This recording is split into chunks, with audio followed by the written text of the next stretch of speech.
juntamente com a minha equipe, a senhorita Iraci, a senhorita Rosane, e o senhor Valdeci. Nós desenvolvemos um projeto de transporte para transportar alimentos não perecíveis enlatados e roupas do município de Cardoso, do estado de São Paulo, para o município de Nova Friburgo, no Rio de Janeiro. Para tanto, faremos uso do modal denominado rodoferroviário. Nessa oportunidade, gostaríamos de demonstrar as condições de transporte do nosso país, a modalidade carga, seus custos, suas limitações, e o que se refere à modalidade rodoferroviária, ou seja, uma parte do transporte será transportada pelo modal ferroviário e a outra pelo rodoviário e vice-versa. Podemos observar que os custos são relativamente elevados, uma vez que não temos muitas opções de locomoção de carga que sejam viáveis em nosso país.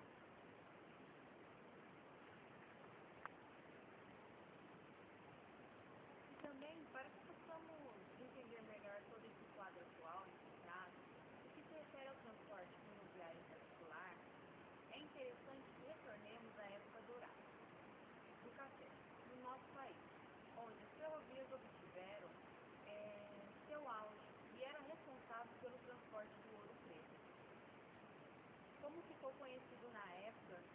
do café, das grandes fazendas produtoras para o povo. Porém, como sabemos dos interesses de pequenas camadas da sociedade em nosso país, grandes das vezes, em que se decide alguma coisa em prol da comunidade, tem que estar de acordo com esse interesse para poder ter futuro. Foi no governo do presidente Juscelino Kubitschek que podemos considerar o início da decadência da ferrovia no Brasil, pois os investimentos foram voltados maciçamente no modal rodoviário, com a construção de inúmeras rodovias em grandes extensões de governo, que na época causou uma grande expectativa no povo, não só pela novidade, mas pelo conforto proporcionado, pela agilidade dos carros, caminhões, e com o crescimento gradativo da indústria automobilística e outros segmentos, como de autopeças, de petróleo, entre outros inúmeros movimentos movimentados por esse modal, que se tornou uma fonte de grandes lucros para algumas parcelas da sociedade, não só pela novidade, mas principalmente pela agilidade dos veículos.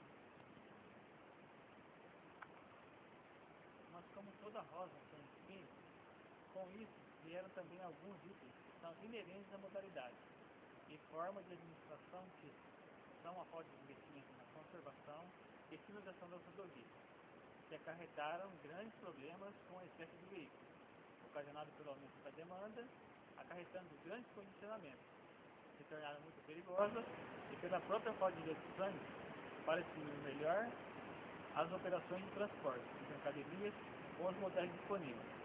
que acabam se tornando inviáveis devido ao alto custo, no caso do aéreo, e extremamente dificultoso, no caso do ferroviário, em nosso país. Você sabia?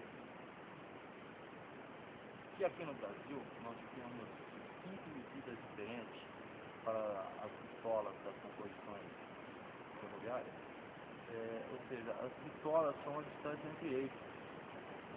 do eixo da roda esquerda para a roda direita. Esse é um dos gargalos encontrados aqui no Brasil com relação ao transporte ferroviário. Entre outros, por exemplo, o transporte de cargas nas regiões populosas, onde circulam trens metropolitanos e transporte de passageiros, existe um rodízio, onde em determinados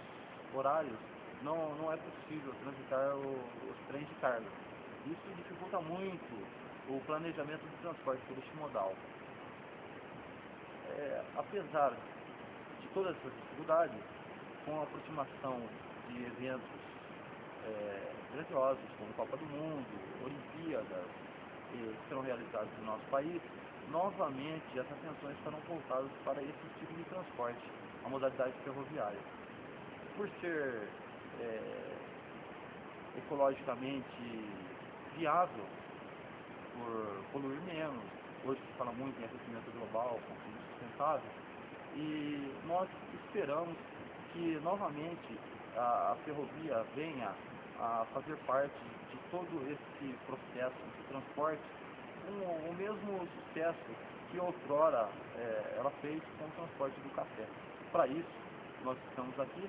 somos estudantes de logística da Faculdade Metodista de São Paulo, Polo Campinas, e esperamos fazer a diferença no quesito transporte no futuro próximo. Muito obrigado pela atenção de todos.